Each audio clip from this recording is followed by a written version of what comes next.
Dinner and a Book is supported by the Rex and Alice A. Martin Foundation of Elkhart, celebrating the spirit of Alice Martin and her love of good food and good friends.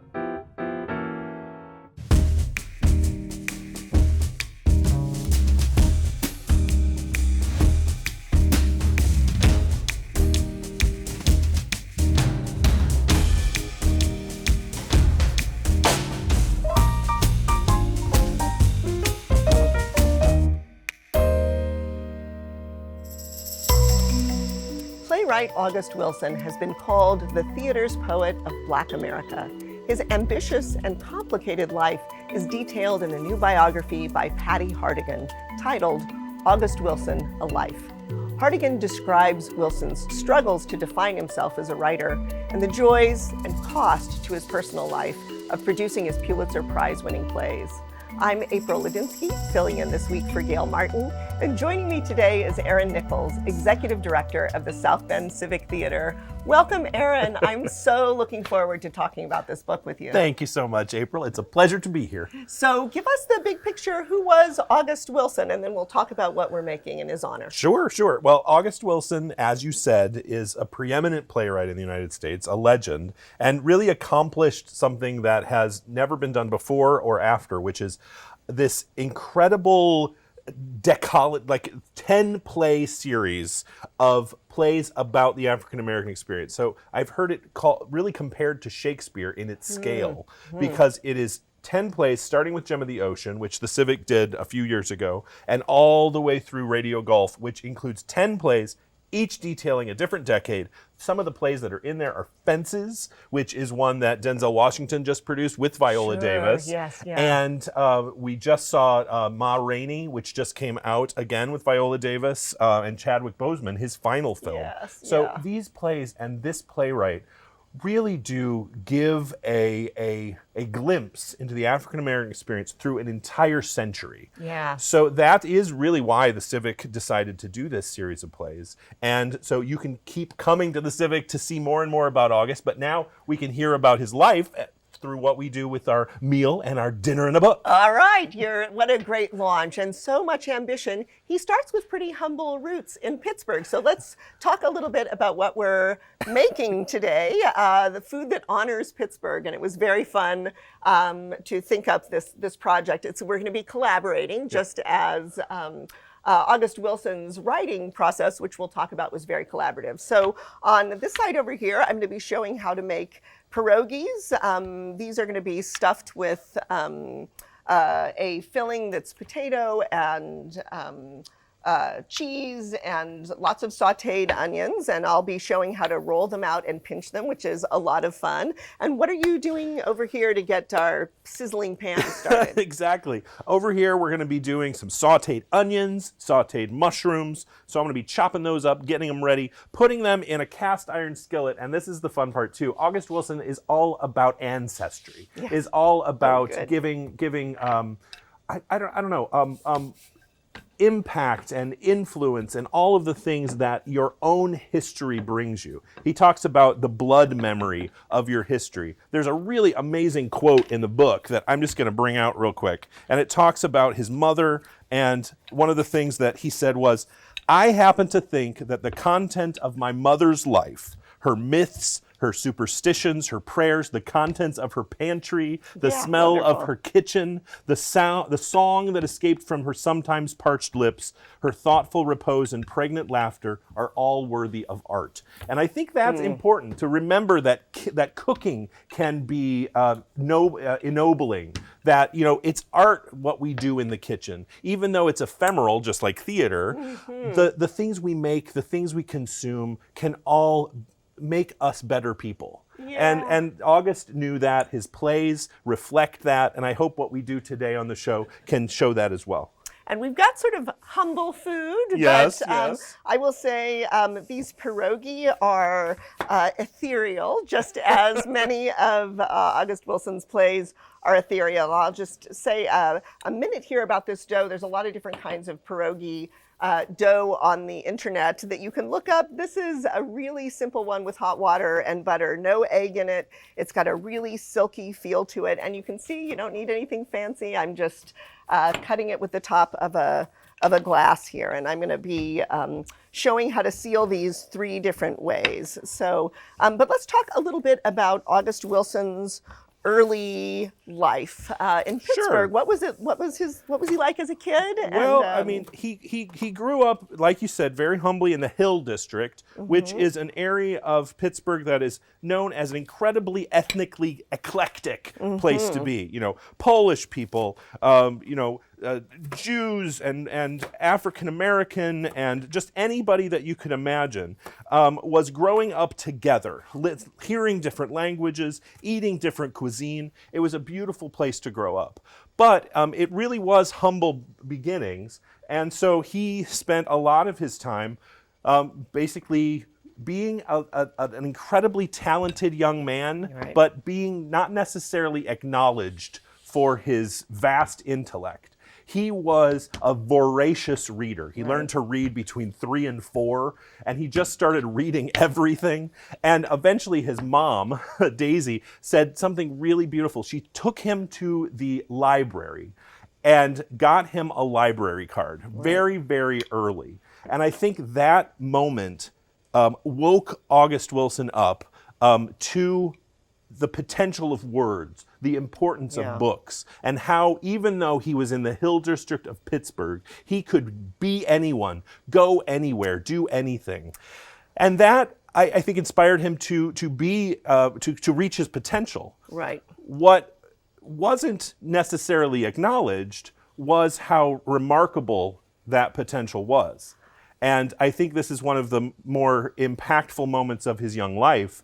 Is he was at a school for gifted children. Yes. He was able to go to this school, and at 14, he was assigned a work about Napoleon, and he wrote this. And then it was a 20-page paper. I think it was probably a 4 or 5 page assignment, but it was a 20-page paper about Napoleon, and the teacher just outright accused him of plagiarism and That's said, right. "You could not have written this." And he was just so crushed him. Yeah, he was so incensed by that he quit school. He just stopped going. And what he did do is started going to the library every day. When his peers were going to school, he went to the library and read and read and read and read. And that beautiful, preparation is what made him the kind of mind that we come to know and love. And I think it is telling that I think young men of color are often underestimated. Absolutely. And I think that his work proves that, his experience proves that. And he then went to create this incredible contribution to not just the American, but the global theater canon. Yeah.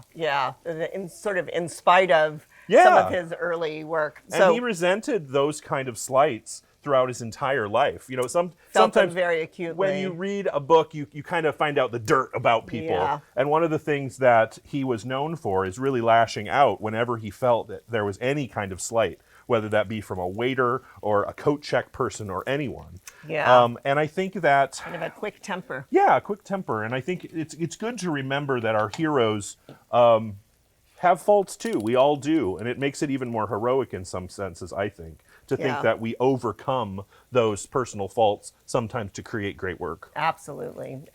So I'm going to tell a little pierogi story here Nice. while you're getting those nice and browned. Once you put these together, you simmer them for 4 minutes. So I've set a little timer. And you can eat them unsautéed, but I'm going to tell you that it is totally worth after they're simmered, and they're essentially cooked, but you want to finish them in a pan, especially Aaron's going to cut up some mushrooms here, and putting that in the butter, they're just going to be absolutely fantastic. I'm going to show you 3 different ways to seal pierogies. This is so fun. It'd be fun to do with kids. And if you've got different kinds of filling, then you can also make a little code for what's inside by how you seal them. So I'll just do this quickly. Well, the easiest way, well, you saw I sort of put about 1.5 tablespoons of filling in there, just dotted a little bit of water on there, and you pinch it closed, and then the rest is decorative. So you can make a little fork design here. That's one. The second one is a sort of pinching down. And if you're used to working with pie dough, this is so forgiving and elastic and absolutely lovely. So that's really pretty. And then here's my favorite, a sort of braid where you sort of twist and pinch this way, and then it makes a really pretty scalloped edge here. So let's talk some more about the Hill District poets. He really started as a poet, not as a playwright. So what was that dynamic like? Well, I think he was, as we all do in our youth, and this is, you know, in his teens and 20s, he was trying to figure out who he wanted to be. Oh, yes. Let's talk about the man, the myth. Yeah, and it is very interesting because I think August Wilson is known as a playwright, as a modern myth maker. You know, he creates myths out of very humble stories. And I think that is what he did to himself, too. He said, who do I want to be? And he started wearing tweed jackets and little caps. Smoking a pipe. And this was in the late 60s when, you know, Black Power and the movements of, you know, the Black arts movement and those kind of things were happening. And that was very, you know, we're wearing dashikis, we're doing our hair with, you know, dreadlocks and all of that wonderful thing. But he kind of set himself as a Don, you know, almost like an Oxford Don. And honestly, his contemporaries were like, what is this? Who is this guy who is kind of muttering around in coffee houses, writing this poetry that was more in tune with, you know, Yeats and Chaucer, than it was with kind of the Black arts movement. So that was an interesting time for him. And I think he never really abandoned that myth that he had created for himself. I think that is really well put, and we're going to learn a little bit more about him and his plays. We're going to take a break now, and you'll see some images of August Wilson's life, and we'll be right back.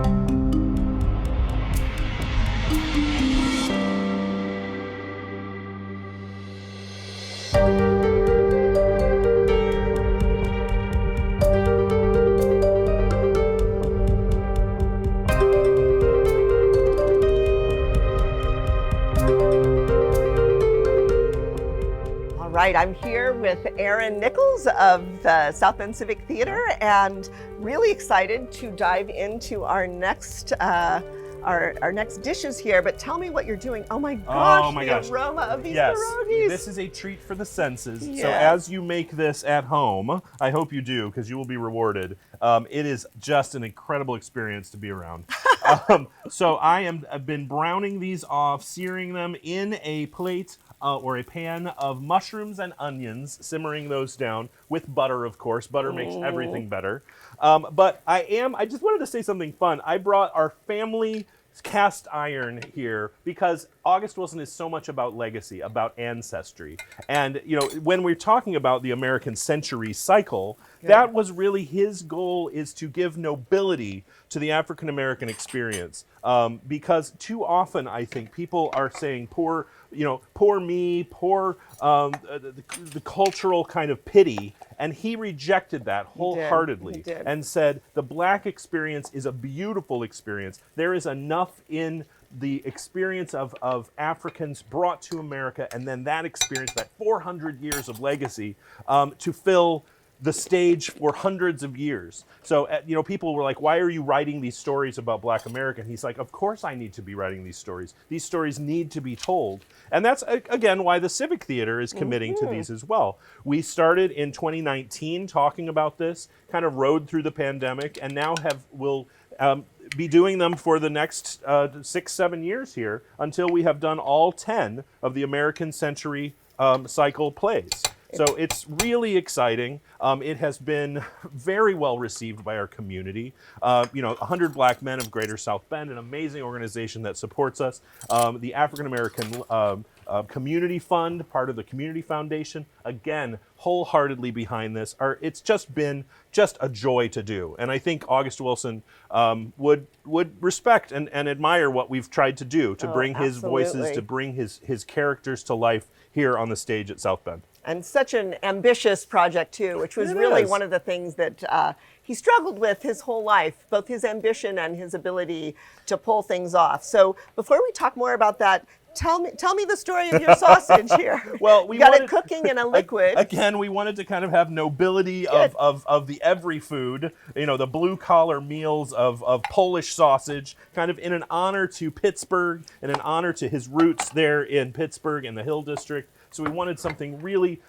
beautiful and simple. And so right here we have our Polish sausage, and we are doing this in just a beer, just simmering it in beer. And butter. And butter, of course. And so just getting those ready. We're going to be serving that again with the mushrooms and onions and just...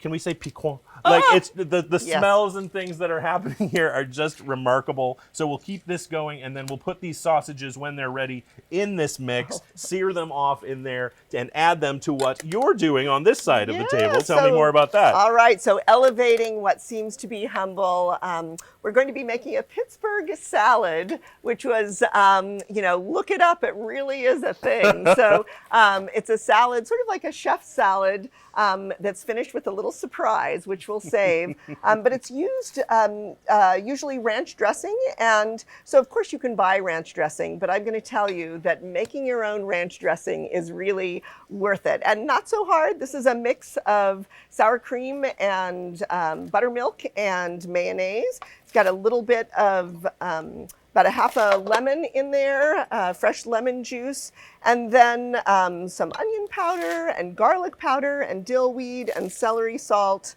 about a teaspoon of each of those. You'll mix it up and we'll let those flavors just kind of mingle while I start putting together the base of the salad. And Aaron, I see you're we get our lettuce ready over here. You gave me the hard work of tearing lettuce. Thank you.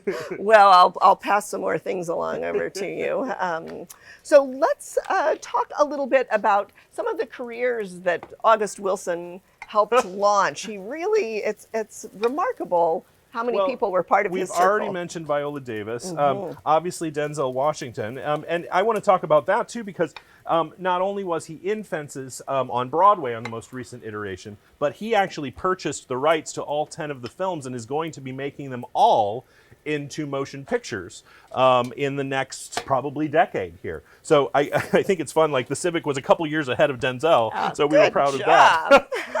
But at the same time, we have so many different people that you'll definitely recognize. Do you want to go down the list? Angela Bassett. Angela Good, yeah, okay. Delroy Lindo, if you don't know him, he's amazing. I mean, you just... James Earl Jones. James Earl Jones. Oh, James, okay, I have to tell, this is kind of a little wicked story, and we want to look at those fries. Looks like they're getting done in there. Are they? Do you think I won't mention what those are going to be for, but I think give them maybe another minute. Okay. But James Earl Jones won the Tony for Fences the first time when he was on Broadway. And James Earl Jones, this is where you read biographies to get the wicked gossip from it. James Earl Jones fought with August pretty regularly, and really disagreed with some of the way that he did things. I think that's fascinating because he, in some ways, didn't agree kind of in that nobility argument. Right. And another actor or person who has kind of come under scrutiny, rightly so, Bill Cosby also kind of said some things. And August was very staunch, and I think now kind of as we look in hindsight, we realize that August was on the right side of these arguments. That's true.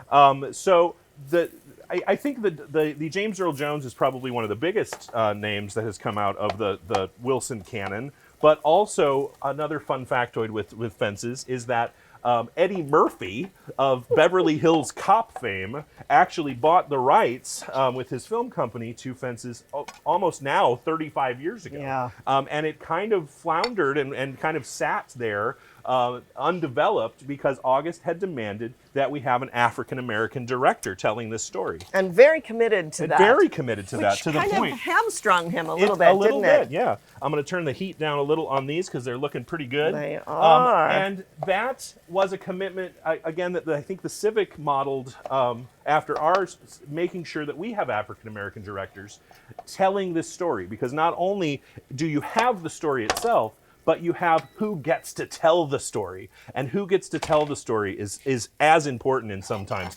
as the story that's being told. Yeah, absolutely. So complicated in a theater world that still was then during his life, Sure. and still, would you say, still maybe largely white, that minority voices Absolutely. are still and that something when we he need was to nurture. developing his voice, if you will, through some of the theaters that he worked with. He worked through the regional theater circuit Right. and then taking a show to Broadway. It was a very collaborative process that had never been done before.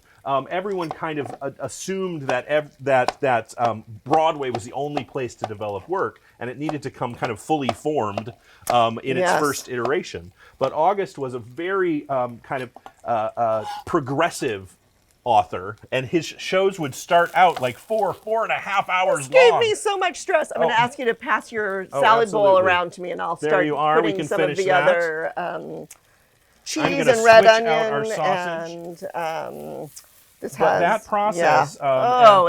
It was horrifying to read about on behalf of the actors who would Yeah. often Absolutely. learn their because lines. As an actor, starting as an actor myself, I totally understand how frustrating it would be that weeks before you're going to premiere a work, after you'd memorize, after you'd memorize, you scenes. get an entirely new scene, or a scene would go away, and that process was kind of specific to Wilson. I think they gave him a lot of wiggle room in that, and they were very patient with his process. And a lot of that, Lloyd Richards, who is a very, very kind of famous producer, director, theater leader, called Wilson the Great Black Hope. Because he was looking for that. As an African American himself, he wanted to have someone who could tell the stories of the proud stories of African Americans Right, here right. in this country. And Wilson showed so much promise that he was given a lot of that freedom to develop his works as he saw fit. But that led to a lot of stress and even kind of a breakup of the Lloyd Richards, August Wilson collaboration about halfway through the 10 plays. Absolutely, and we didn't even really talk about his personal life, but No, there's but plenty to read You in got this book. 420 pages to teach you all about that. Yeah, but but I it- will say it's worthy of reading. I learned so much, even as a producer of his plays. I learned so much, giving me the reasons why we should continue doing this great work, and you should continue to come see it. Beautifully said. So we're going to take a little break here and set up for the final scene, and you can see some covers of August Wilson's play. We'll be right back.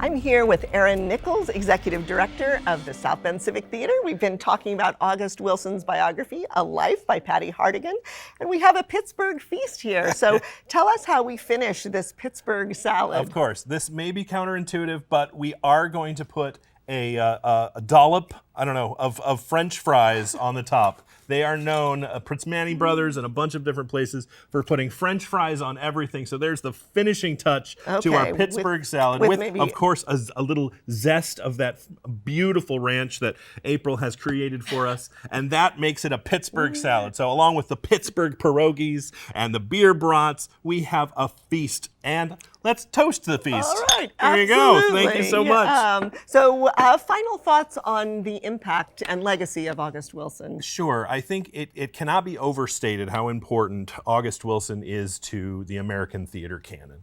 His 10-cycle American Century Cycle series of plays really did just shake up American theater in the 80s, 90s, and aughts. And really, the fact that he accomplished this in a relatively short time, 20 years, and he finished his final play just months before he passed away, untimely, at the age of 61. So now we have this beautiful legacy. We have a Broadway theater now named after August Wilson. Absolutely. And now we have this beautiful series of plays that we can perform and that the Civic will be performing over the next few years. Yeah, very ambitious, just like August Wilson's life.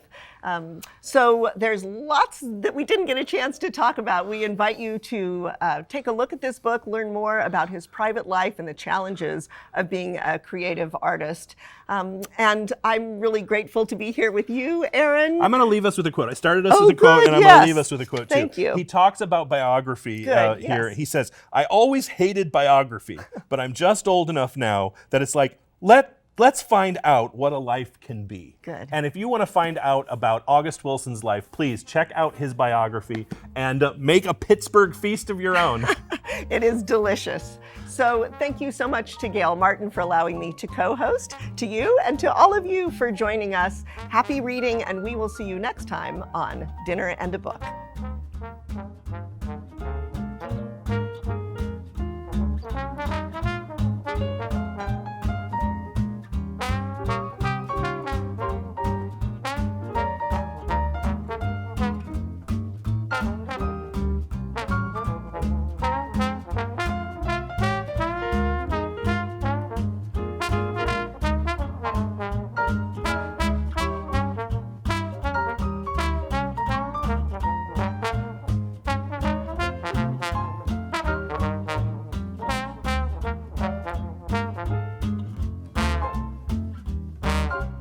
This WNIT local production has been made possible in part by viewers like you. Thank you. Dinner and a Book is supported by the Rex and Alice A. Martin Foundation of Elkhart, celebrating the spirit of Alice Martin and her love of good food and good friends.